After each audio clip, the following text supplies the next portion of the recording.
Sepak bola Eropa itu dulu aman-aman aja. Sampai duit-duit Timur Tengah ini masuk. Duit dolarnya, Iya, duit minyak. Duit minyak. Petrodolar. Iya, ini kan menggiurkan. Menggiurkan, makanya gue selalu bilang duit itu nggak kenal ras, nggak kenal agama. Beda dengan Grealish.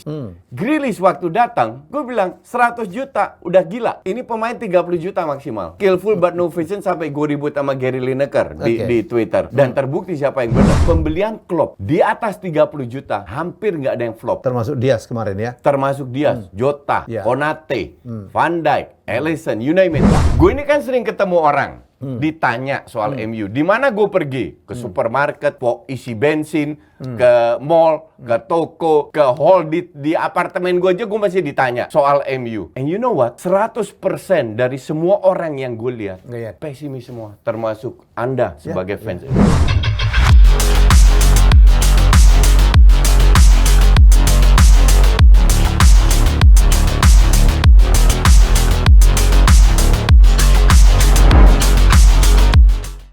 Ya, selamat malam. Oh sorry, yang nonton bisa pagi bisa subuh nih. Tapi kita syutingnya malam.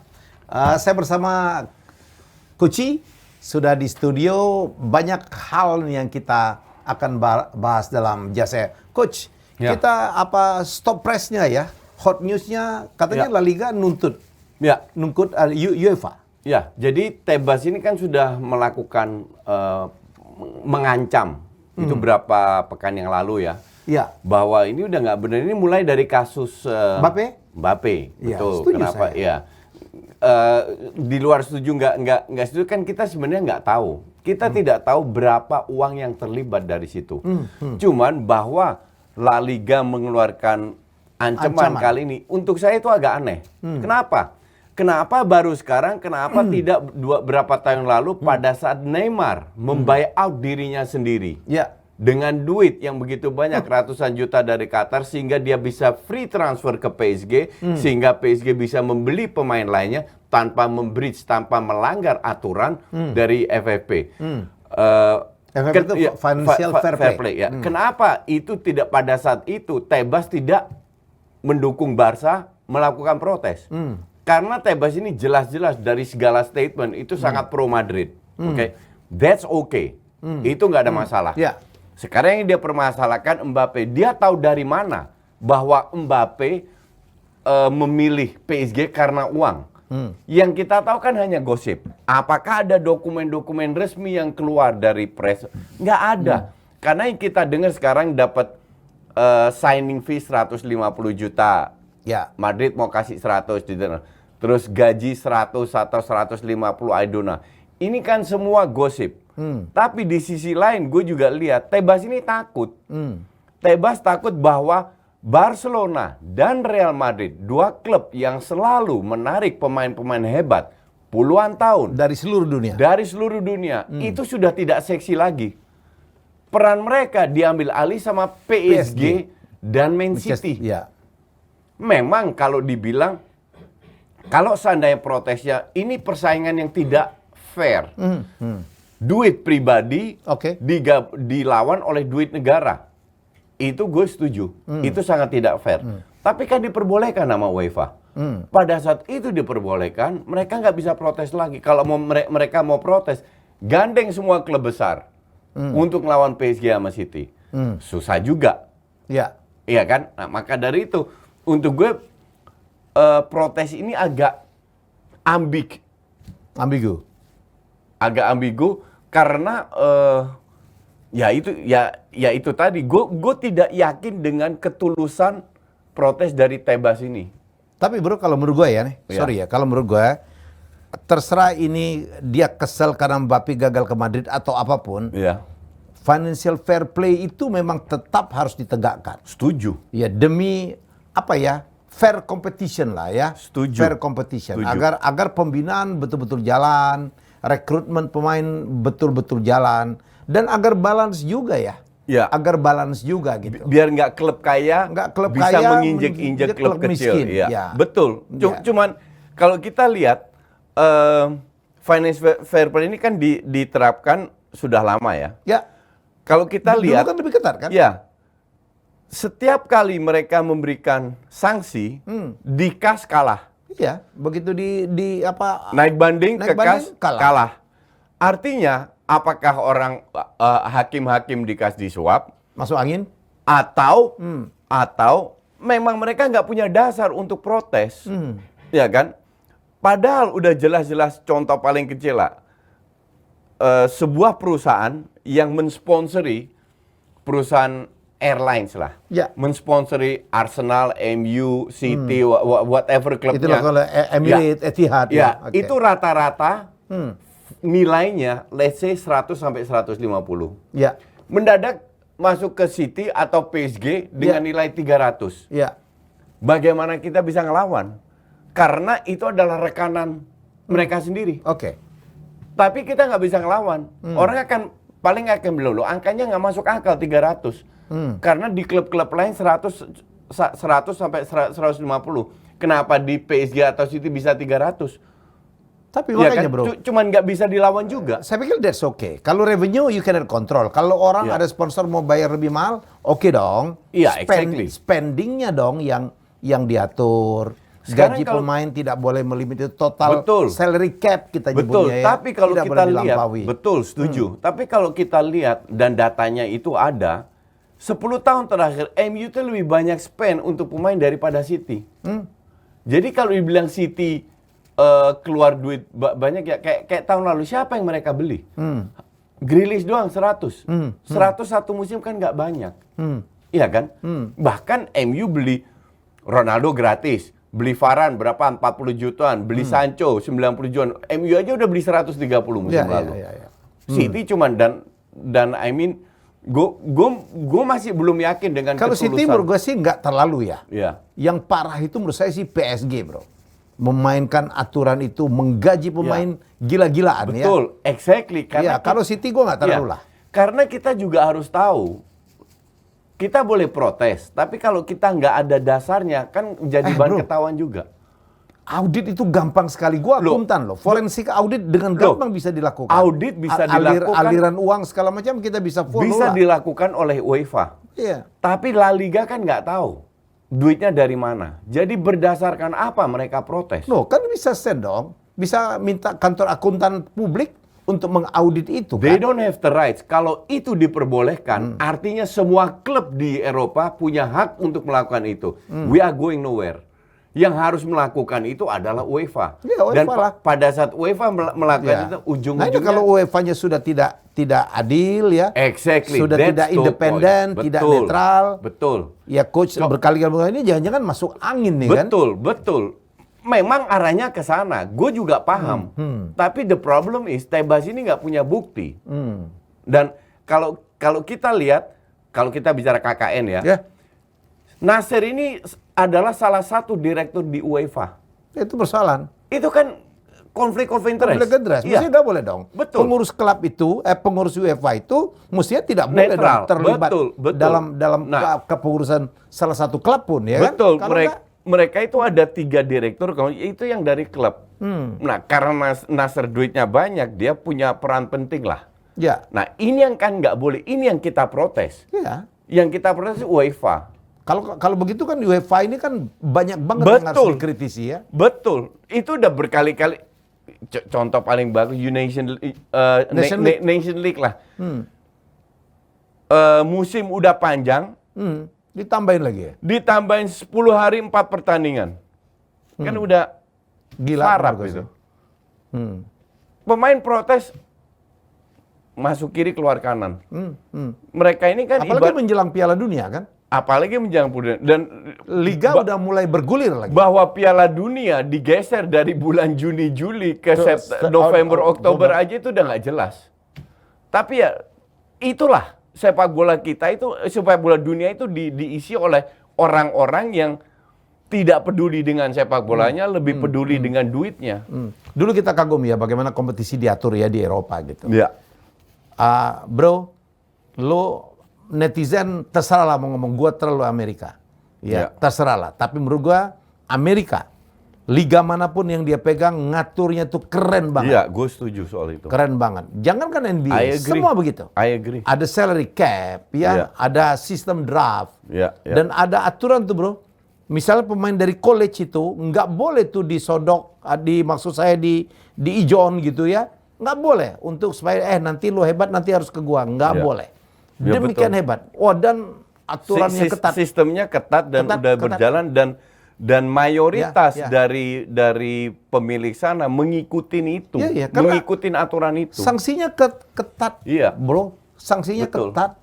Dan nggak bisa tuh begitu dibanding kalah, nggak bisa tuh.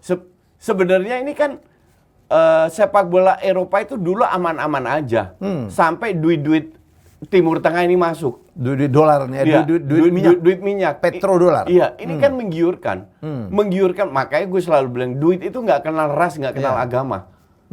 Pada saat ada duit, semua orang mau. Termasuk kemarin yang pengurus pipa yang disogok itu juga. Iya. Dari sana juga kan ya? Itu yang masuk bui, itu segala ras, segala agama ada di situ. Yang ditangkep-tangkepin. Ada dari Guam, dari Afrika, Amerika Latin, dari Eropa, ada Perancis semua. Ya, ada semua di dalam. Karena mereka tergiur dengan duit. Pada saat mereka lihat Nasser datang bawa puluhan kontainer duit, Abramovich datang, sekarang Abramovich digeser, tinggal Nasser sama PSG, belum Newcastle. Newcastle ini gue pantau terus, gerak-geriknya apa. Kan gue bilang, musim ini mungkin tidak, musim depan. Musim depan kita lihat berapa duit mereka keluar. Kenapa ya? Saya juga bingung kenapa dia ngerem ya. Salman, one of the richest in the world Nggak terlalu, I think mungkin nggak terlalu suka bola kah? Bukan, nggak mau terlalu cepet show off. Kan itu show off. Bro, dia adalah orang yang membeli lukisan termahal di dunia, Salvatore Mundi. Betul. Dia beli itu 7 triliun loh. Lukisan kecil doang. Paham. Cuman yang jadi masalah, dia akan merusak peta peta sepak bola Eropa yang ibaratnya sudah kondusif. Kalau dia masuk dengan bang keluar duit dan lain-lainnya, ini akan gempar, akan banyak yang protes. Maka dari itu dia masuknya slow. Siapa yang protes? Duitnya dia kok. Betul. Kan financial fair play kan nggak boleh mengeluarkan sesuai dengan income, 70% dari income. Jadi dia nggak bisa jor-joran, dia harus lewat sponsor. Nanti ada Saudi Airlines sponsorin. Nilainya 800 juta yang nggak masuk akal lah. 70%-nya. 70% mereka bisa spend. Jadi ntar akan sponsor-sponsor dari Saudi masuk yang nilainya nggak masuk akal. Tapi you cannot do anything about it. Tapi jadi harus terima aja. Gue lagi-lagi terserah lah ya, orang mau mengatakan di Amerika tuh ya, klub-klub besar itu harus menyisihkan sebagian penghasilannya untuk mensubsidi klub-klub kecil. Supposed to be like that. Gue setuju, karena tujuannya nomor satu adalah sportivitas. Nah, sekarang Eropa dengan duit-duitnya begitu banyak, dengan salary cap yang nggak ada batasnya, nggak terbendung, ya kasus paling bagus ini kasus Haaland. Dan ujung-ujungnya, salah satu yang bikin Tebas tersinggung, ya bahwa klub kayak Barca sama Real Madrid udah nggak seksi lagi. Apalagi Barca sekarang ya? Iya, apalagi klub betul. Waduh, memalukan banget. Bukan memalukan, kita prihatin gitu ya. Iya, betul. Berkali-kali menjadi tim terkaya di dunia. Betul. Kesulitan untuk masalah keuangan, kesulitan untuk merekrut pemain. Betul. Dan itu mungkin masih 1-2 tahun ke depan. Kita nggak tahu. Socio besok voting, tanggal 16 voting. Nah, di situ lihat kalau Socio memberikan green light kepada manajemen, kemungkinan besar duit akan datang. Tapi ya dengan menjual ini. Gue doain enggak lah supaya De Jong pindah ke saya De Jong udah MU. Tapi menurut saya sih sangat memprihatinkan ya. I'm not a fan of Barca, tapi menurut saya I respect Barca dan sangat memprihatinkan. Sebuah klub besar pernah punya Messi, Neymar ya. At the same time tuh. Ya sekarang kesulitan keuangan untuk ngerekrut pemain aja nggak punya duit. Susah ya, betul. Oke, coach, kita pindah. Sekarang ada 2 orang nomor 9 masuk ke Liga Inggris. Yaitu Haaland akan masuk ke City, dilatih oleh Pep Guardiola dan Darwin Núñez. Itu kecewa juga gue sebagai orang MU ya. Yang akhirnya diincar MU tapi belok ke Liverpool. Masuk akal karena dia mencari pemain yang mencari tim yang bermain di UCL. Ya, satu di bawah Klopp, satu di bawah Pep. Dua-duanya pemain nomor 9. Coach, siapa yang menurut Coach akan lebih ngecun nih? Gini ya. Ini kan tim nomor 1, nomor 2 Inggris kan ya? Gini, gue tidak bisa sekarang memberikan pendapat karena gue terlalu sedikit nonton si Nunes bermain. Karena di liga yang tidak ya, populer, jadi cuma ya? Champions League di lawan Ajax gue nonton. Tapi statistiknya gila, Coach. Gue nggak percaya statistik. Itu untuk gue bullshit. Karena bermain di liga karena bermainnya nomor 6. Oke, masuk akal. Bukan nomor 6 atau nomor 7. Sementara Haaland, menurut gue ada 2 pemain pada saat ini di Eropa yang kualitasnya begitu besar sehingga mereka main dimanapun bisa. Menurut gue, yaitu Mbappe sama Haaland. Karena murni quality, mau lawan parkir bis, mau lawan menyerang, mau counter attack, mau apa bisa. Ditambah Haaland ini dikelilingin oleh pemain yang hebat. Didukung oleh sebuah sistem yang jelas. Sekarang tergantung dia bisa adaptasi atau enggak dengan peran barunya. Oke.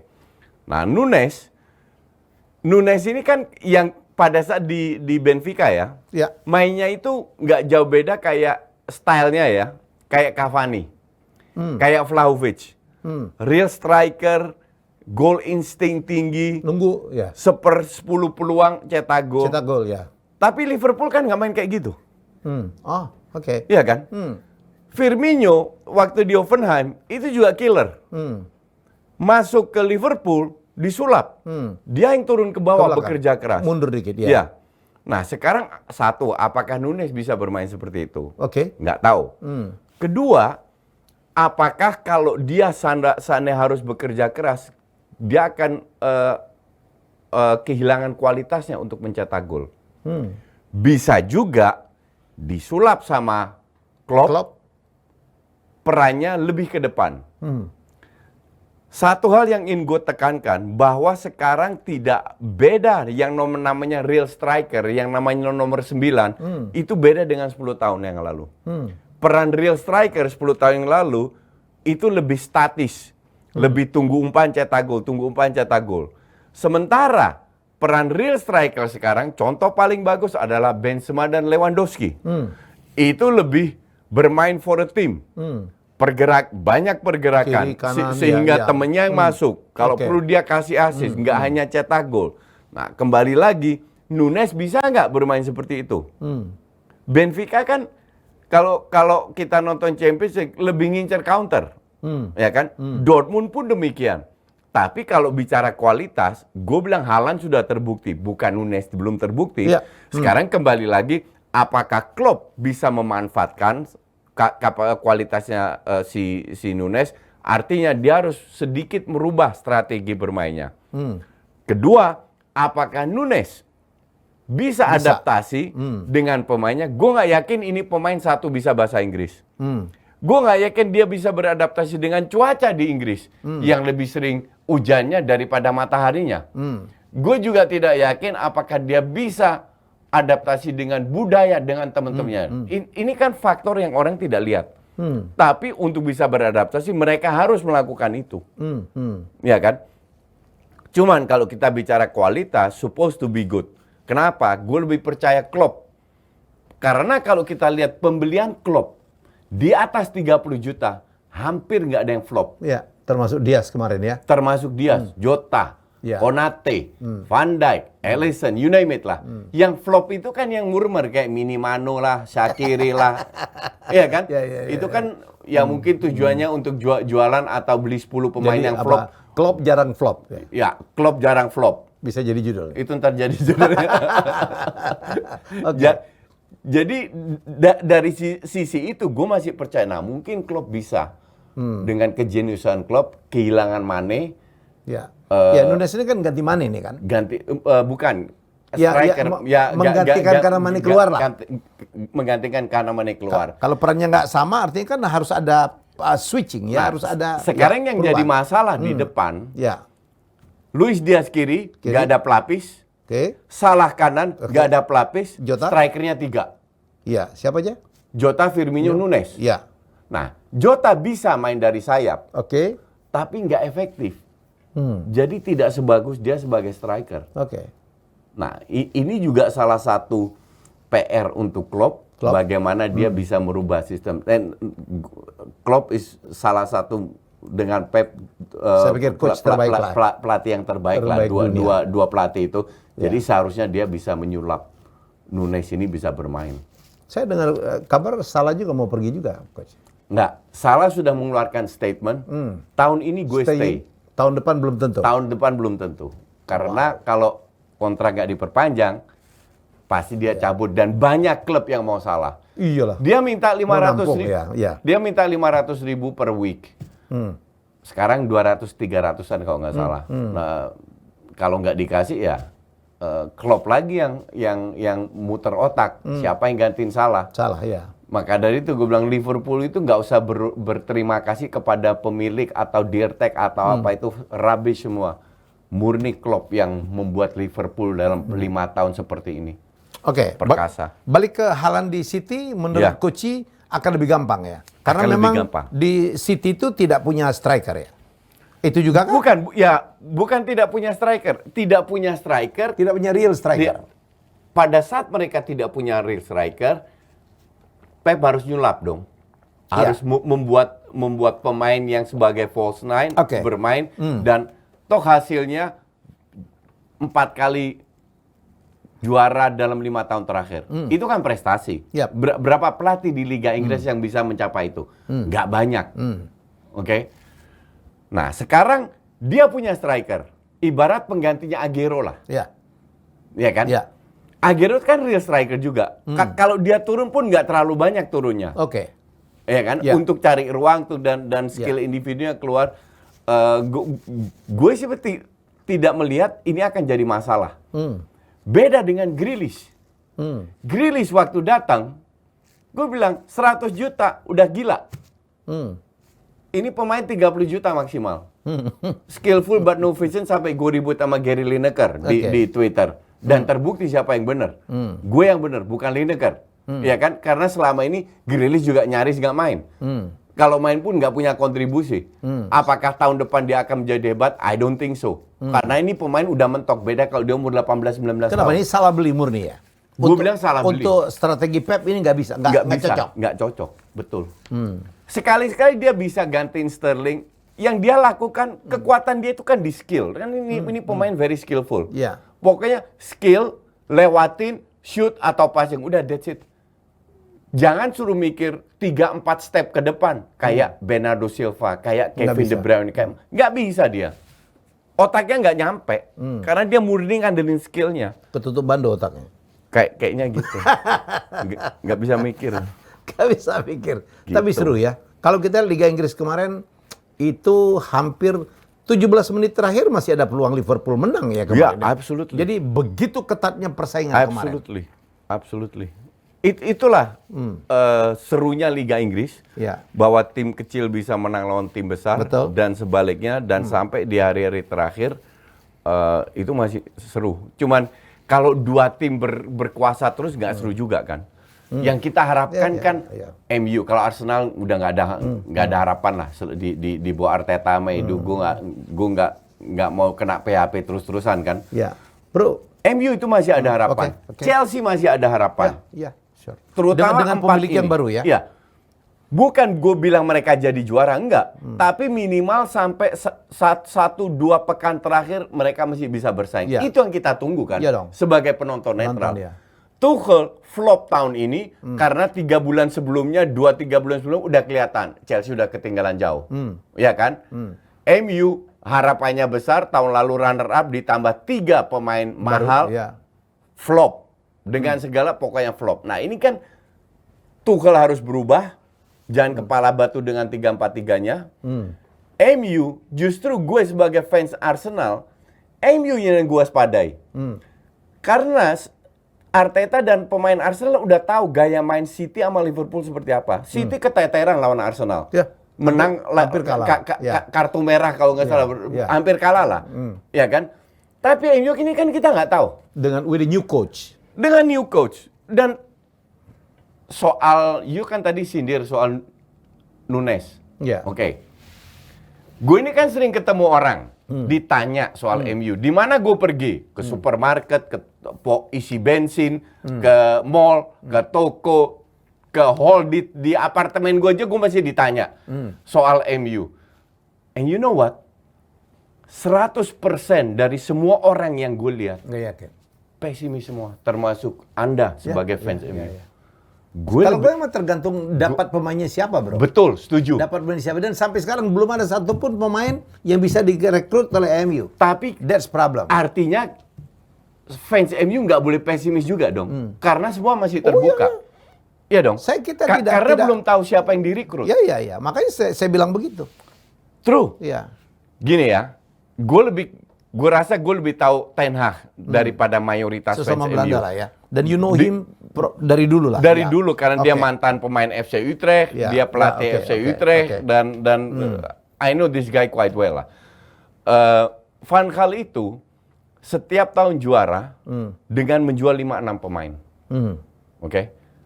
Semua tiap tahun itu kerjanya Ajax itu jual pemain, ngumpulin duit sampai ada 400 jutaan di banknya. Duit nganggur. Iya. Jadi kerja mereka kumpulin duit terus. Oke. Nah, tapi setiap kali mereka beli pemain, itu nggak semuanya, hampir semua, 90% dari pembelian mereka itu berhasil. Ya. Terbukti. Ya. Sejelek-jeleknya pemain kayak David Neres bisa dijual ke Ukraina, Shakhtar Donetsk, ya. menghasilkan duit juga. Tagliafico, pemain timnas Belanda, timnas Argentina aja, kapten kedua dari timnas Argentina atau kapten ketiga itu cadangan loh di Ajax. Dia pasang beli juara juga. Sekarang yang dijual Mazraoui dijual bek kanan ke Munchen sama Gravenberch, Timber udah siap. Timber dijual ke MU, Davy Range sudah siap. Jadi Ajax ini gila. Gila. Dan salah satu kekuatan Ten Hag bukan beli pemain bintang. Jadi untuk semua fans MU, ini gue katakan, lupakan pemain bintang. MU sekarang sudah masuk ke era baru. Woodward dan teman-temannya dipecat. Dari international head scouting lah, scouting ini dipecat semua. Oke? Masuk era baru di mana David Murtough, kalau nggak salah David Murtough namanya. McLaren. Murtough yang jadi dirtek, Ten Hag yang jadi pelatih. Jadi Ten Hag yang pilih pemain, Murtough yang nego. Jadi tidak ada lagi pemain yang overrated atau perang harga. Nah, soal Nunes, MU dulu tawarin harga. Oke. Karena Liverpool masuk, MU sekarang tidak mau perang harga. Nggak mau bersaing. Apalagi kalau pemainnya udah memutuskan ya. Apalagi kalau sebenarnya bukan pemainnya, agennya. Kalau agennya bilang, MU, Liverpool nawarin gue segini loh. Liverpool kan akhirnya bayarnya 75 juta euro, fix 25 add-on. Add-on itu kalau juara Champions League, juara ini, dia top score, bla bla. Bonus. Gitu ya. Jadi basicnya itu kan 75. Tapi jual money kemungkinan 35-40. Artinya Liverpool untuk Nunes itu cuma keluar dari kocek itu yang cuma 30-40 juta. Untuk selevel itu nggak banyak. Nah, kembali lagi ke MU. MU nggak mau bersaing gitu-gituan. Dia nggak mau overbid. Dia nggak mau overbid. Dia tidak mau membuat kesalahan seperti Maguire 80 juta, Fred Bisaka, 60 juta, Bisaka, Amad Diallo 35 juta, Sancho 90 juta. Itu udah nggak mau lagi. Era itu udah selesai. Tapi, kembali lagi justru di situ kekuatan Ten Hag. Dengan pemain nggak dikenal, kemungkinan ya, ini masih kita berandai-andai. Timber akan datang. Timber paling 30-35 juta. Anthony akan datang, paling 35-40 juta. Jadi 70-80 juta dapat 2 pemain. De Jong, Pak. Nah, De Jong ini agak susah. MU tahu Barca nggak punya duit kan? Tawaran pertama 60 juta plus 10 juta add-on, total 70 juta. Di reject karena Barca mau minimal 85 juta buat De Jong. Nggak tahu sejauh mana, tergantung voting sosio ini tanggal 16. Kalau Barca jual ini jual itu plus ada penggantinya CVC datang, mereka punya duit, kemungkinan dia nggak dijual. Padahal De Jong kan nggak terlalu dipakai juga di Barca. Dipakai, cuman tidak sesuai dengan perannya. Nah, kayaknya kalau De Jong dipertahankan itu lebih ke jangka panjang karena Busquets tinggal setahun. Nah, Busquets cabut, De Jong yang gantiin dia. Karena itu perannya dia itu di posisinya Busquets. Nah, sekarang De Jong itu kan suruh nyerang sebagai attacking midfield. Dia itu nggak bisa cetak gol. Dia itu tugas De Jong adalah menarik lawan, membuka ruang, menutup ruang, and passing. Seperti di timnas Belanda. Timnas Belanda ngajar Belgia dengan 4-1. De Jong itu perannya penting sekali. Belgia itu ranking 1 loh ya. Ranking 1. Itu perannya De Jong itu penting sekali. Tapi kembali lagi ini masalah hitung-hitungan. Jadi kalau ditanya apakah De Jong akan ke MU, ya semua tergantung financial situation. Ini transfer window kan baru dibuka 10 Juni. Tutupnya September. Jadi masih lama banget. Van de Beek pasti balik, bro. Van de Beek balik. Jadi kalau sekali lagi berandai-andai, kalau seandainya Timber, Anthony Timber masuk sudah 4 di sayap kanan, 2 di sayap kanan. De Jong, Van de Beek di tengah. Plus Ronaldo. Tinggal di belakang yang dia harus beli. Timber ya? Siapa aja? Nggak di belakangnya. Center back CDM, ya? di belakangnya. Center backnya siapa? Karena Bailey kemungkinan besar dijual. Varane pasti bertahan. Varane sama Maguire. Lindelof pasti bertahan. Lindelof nggak tahu. Mungkin juga dijual, mungkin still nggak. Tapi Lindelof nggak dengar dijual. Nggak, I don't know. Cuman intinya kan dijual atau tidak tergantung siapa yang dia beli. Kalau dia dapatkan 2 center back yang dia inginkan, bisa jadi Lindelof dijual. Karena Varane, Maguire dipertahankan. Jadi we cannot say anything at this moment. Pada saat ini nggak bisa karena transfer window baru buka.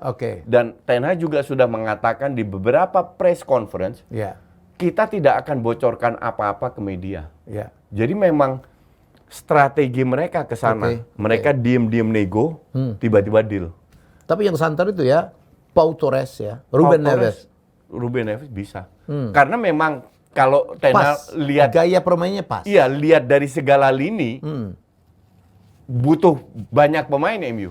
Ya, karena kan banyak buang juga. Banyak yang dibuang juga 7-9 main out. Dan yang akan dijual juga. Jadi cuman kalau Ruben Neves kan dia pemain Inggris lah. Dalam arti dia udah paham sepak bola Inggris. Dia udah lama main di Wolves. Harganya pasti mahal. Tapi masih terjangkau lah, bro. 50-60 lah ya. I don't know. Gue nggak kayak Declan Rice 150 orang West Ham itu pada mabok lem. Declan Rice-nya sendiri nggak setuju dia dihargai segitunya. Menghalangi dia untuk pindah ke tim-tim lebih hebat. Betul. Tapi kembali lagi gue salahin pemain sendiri. Kenapa lu udah tahu tim mediocre, kenapa lu tekan kontrak panjang? Kan gitu. Arsenal nggak ada harapan ya? Enggak, gue sih nggak ada. Arsenal beli pemain namanya Marquinhos 3 juta. Edu bla bla kita. Come on. Lu kira klub lain buta nggak ngelihat pemain ini? Lu kira lu paling hebat bisa beli pemain 3 juta jadi Vinicius Junior kedua? Come on, be realistic. Pemain yang dibeli Edu, Martinelli lah apa, itu sehebat apa sih? Ngerti nggak? Jadi gue sih nggak ada harapan 3 juta. Oke, selalu dah. I mean kalau rugi pun cuma 3 juta. Jadi kalau bagus beruntung, nggak usah bagus-bagus amat lah. Jadi pelapisnya masih oke. Cuman kalau 3 juta ya udah. Cuman kalau klub hanya mengandalkan pemain segitu, kapan mau majunya? Yang diincar kan Tielemans. Tielemans oke. Penggantinya atau pelapisnya Saka. Striker kan yang dibutuh. Iya dong. Masa mau mengandalkan Nketiah? Nggak mungkin dong. Nah, striker siapa yang available dengan harga tidak terlalu mahal? Striker akan harganya gila-gilaan. Mbappe enggak, Haaland enggak, Nunes enggak. Siapa lagi yang mau diandelin? Paling Danjumanya Villarreal masih di bawah jangkauan Arsenal 40 Lewandowski, jutaan. Lewandowski masih diincar MU, outstanding, mau ke Barca. Sementara dia keluarkan statement, gue emang mau di Barca karena dia mau beli rumah di Spanyol. Dia suka Spanyol, jadi agak berat juga. Terus mau siapa? Lukaku kemungkinan besar pindah lagi ke Inter. Ke Inter ya. Nah, striker memang jarang yang bagus. Balikin itu dong. Siapa? Yang ke Spanyol kemarin, yang lu nggak suka. Aubameyang? Auba. Auba udah dijual loh. Bukan masih pinjam? Bukan loan. Udah mau habis permanen? kontraknya. Iya. Oh, oke. Setahu gue udah permanen. Kalau yang tim Spurs, lu kayaknya nggak suka banget kalau gue nanya Spurs. Ada harapan kah? Harapan apa? Tiap kali mereka datangkan pelatih Mourinho lah, inilah itu Pochettino, buktinya ruang trofinya masih kosong tuh. Jadi mau siapapun datang Spurs. Ivan Perisic tua banget lah ya. Iya. That's Conte. Conte itu masih berpikir bahwa Serie A itu lebih hebat daripada Liga Inggris. Makanya diambil dari Kulusevski lah, Bentancur lah, sekarang Perisic lah, katanya Bastoni juga diincar, whatever. Silahkan lah ambil orang-orang itu. Gue mah sebagai fans North London yang merah, bukan putih, mau seneng-seneng aja. Happy banget lo ya? Iya. Beli aja silahkan. Gue mau lihat sehebat apa itu pemain-pemain di IPL. Oke. Gitu. Coach, Pochet kayaknya sudah tidak akan lagi di PSG ya? Ya. Yang gue pertanyakan adalah salah satu rumors kan pada saat Mbappe taken ke PSG kan banyak rumor beredar. Termasuk salah satu Pochet, rumors ya. yang kenceng adalah outnya Pochet, outnya Leonardo. Ya. Leonardo udah out karena Campos masuk. Oke. Kalau Pochet juga out, jangan-jangan gosipnya dari media benar. Zidane? Bahwa si Mbappe ini punya peran untuk memecat dan mendatangkan pemain. Selama ini kan kita masih berandai-andai. Nah, Zidane ini juga aneh. Zidane digosipin dia menolak karena dia mau jadi pegang timnas Prancis setelah Piala Dunia. Setelah Deschamps. Setelah Deschamps. Ya. Tapi nggak tahu juga kalau diiming-imingin duit banyak dan Mbappe mau dan lain bisa jadi Zidane. Tapi kalau Zidane ya 11-12 sama pelatih-pelatih sebelumnya ujung-ujungnya ngandelin pemain-pemain bintang itu. Dan itu yang coach bilang dia sebenarnya pelatih biasa aja walaupun berkali-kali juara UCL. Karena kebetulan pemainnya luar biasa. Tapi kan nggak gampang juga menyetir terlalu banyak bintang. Nah, plus poinnya kan dia sendiri dulu mantan bintang. Jadi yang masih di-respect. Iya. Jadi modal dia itu lebih ke psikologis. Lebih membuat pemain nyaman. Bukan secara strategi. Bukan secara strategi. Kalau bukan Justin yang bilang ya, Lippi bilang Zidane tidak memberi tambahan apa-apa dari sisi strategi. Waktu gue bilang, gue dibully. Tapi pas Lippi bilang, tiba-tiba netizen bilang, oh ya benar juga yang coach bilang. Lippi pun bilang begitu. Tapi dia punya leadership yang baik ya. Itu waktu pemain dia he's a captain. Itu gue setuju. Pada saat dia sebagai pemain pun dia punya leadership. Jadi modalnya dia itu sebagai pelatih. Leadershipnya.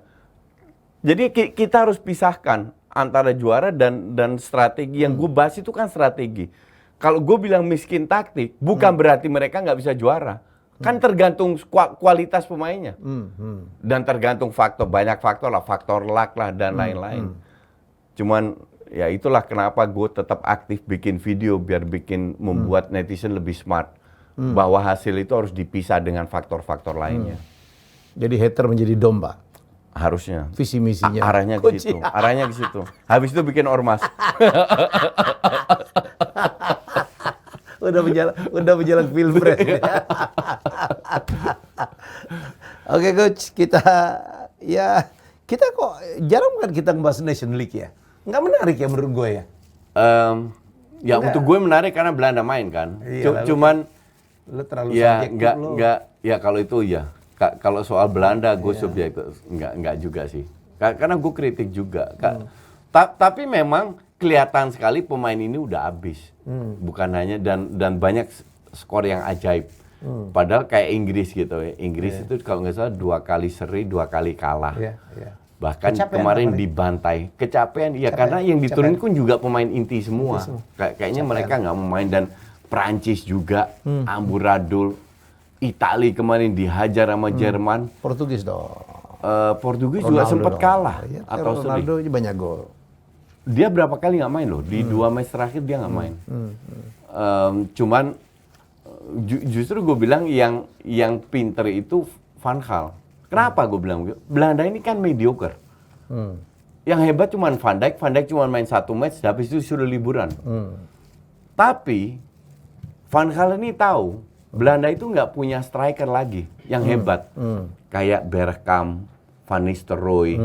Nggak ada lagi striker kayak itu. Dia rubah sistemnya.